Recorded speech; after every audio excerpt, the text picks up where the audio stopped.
Hello students, teachers, administration, clergy, and friends and family.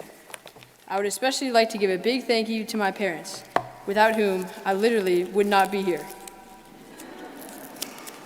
Welcome to the Sacred Heart Cathedral School's Class of 2022 graduation.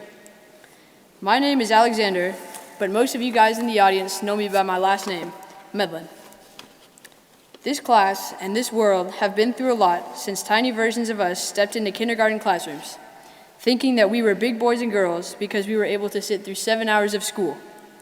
Minus, of course, the 1-hour nap and the few hours of free time. Now, 729,000 minutes of school later, and yes, I did the math, plus the early mornings and the homework, we are officially graduating from Sacred Heart. Let's take a look at just a few of those minutes. During my time at Sacred Heart, I've made more memories than I can count, and some that I've already forgotten. What I will remember most about Sacred Heart is my friends, and just the people in general. From the start, I was surrounded by people who I was comfortable with and people who I connected with. They stood with me through good times and rough times, and I hope that I was able to do the same for them. I have about 50 cards upstairs in my house, from friends who cared about me when I had a horrendous eye injury in 2nd grade. That was one of many long stories that I experienced and had to tell over and over through the years. I continuously laugh when I remember my friend and I doodling all over our 4th grade Iowa testing scratch paper, featuring popular book characters such as Augustus Gloop, Willy Wonka, and more. In 5th grade, after one of our best friends moved away, I FaceTimed him at least 3 times a week, and I still talk to him often. Friends hyped me up to dance with people at that awkward first 6th grade dance, which some of us may wish to forget, but probably won't, at least for a while. We played Fortnite every day throughout the lockdown in 2020 because we couldn't see each other in real life. My friends rallied behind me just this year to elect me student council president. I got to play with them on a school basketball team this year with an enthusiastic coach, and they were as enlivened as I was when I hit a very unexpected 3 in the first game. I'm excited to go through high school with you all, and I am truly blessed and ecstatic to have you all. My teachers and mentors have also been a massive encouragement to me through the years. When I was in 3rd grade, I lost my Pope-blessed cross necklace on the playground. I was devastated, to the point of tears, but 3 days later, Father David came into the classroom with a St. Francis cross necklace, identical to the one that I had lost.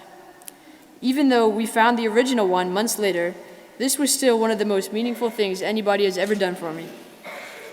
Miss Fredrich, my 4th grade teacher, inspired me to begin writing, which took off into a hobby that I continue and enjoy today. Mrs. Norris took us on field trips around the country without having us leave the classroom. I still have the binder with all of the souvenirs, including a probably expired Hershey Kiss that I wrapped when we went to Hershey, Pennsylvania. Mrs. Suttles and the late Mr. Robertson have taught me more Spanish than a 6th grade me would have ever thought possible. My grandmother mainly speaks Spanish, so being able to better talk with and understand her is huge to me.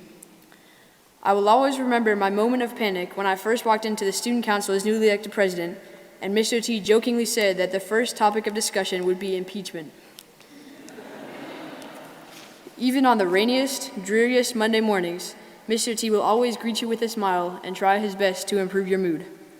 Mrs. Simoneau, even though she sometimes scares me, has cranked me full of formulas and equations that I literally can't forget, no matter how hard I may try. I could sing the quadratic formula easily to the tune of Pop Goes the Weasel, which actually comes in handy more than one might imagine. Mrs. Brock showed me 60s music, which I listened to while learning how to write a graduation speech and while writing this speech. She also makes a delicious and apple-free apple pie. Even though sometimes I grumbled, complained, lost my homework, or talked to the person next to me for the whole class, I am incredibly grateful for you teachers, who shaped me into who I am today.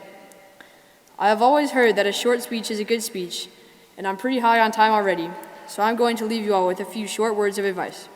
Number 1, we all make mistakes. As shocking as it might sound, even I make mistakes. Running a therapy office with my friend instead of paying attention in 6th grade English was a mistake.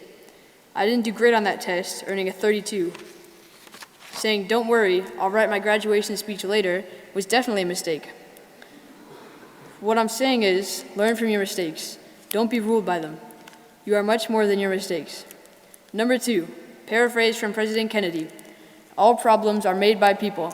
Therefore, all problems can be solved by people. When we use our lovely brains, even if they turn to mush the second we get out of school and relax in the summer, we can accomplish much more than we think. Finally, a quote, because according to wikihow.com and fearlesspresentations.com, every graduation speech needs to end with a quote in order to be great. As J.K. Rowling once said, we do not need magic to change the world because we carry all the power we need inside ourselves already. We have the power to imagine better. On that note, I would like to say congratulations to all of us, because we are officially graduates of SHCS.